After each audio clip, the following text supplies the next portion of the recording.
ودي حنين من ساعه ما جت وهي نازله عمال تعمل لي كده بالصدف اللي معاها ده. دور على صدف. تدور على صدف؟ انا مش قايله لك تجيبي هدوم اثريه زي دي كده. ايه دي اثريه دي؟ ده ايه ده يا امي؟ ما شاء الله عليكي بنتي، لقيت حاجات اثريه على البحر يا جماعه، احنا بنبلغ من مكاننا منه. اهي حاجات اثريه على البحر اهي.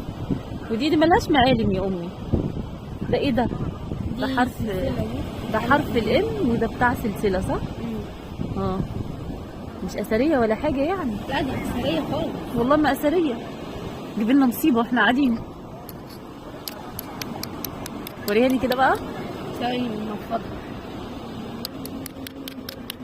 عيالي بيحبوا الحاجات دي خالص، اللي هم يلاقوا حاجات دي كده بالنسبه لهم. دي توكة جزمه على فكره، دي توكة جزمه حضرتك.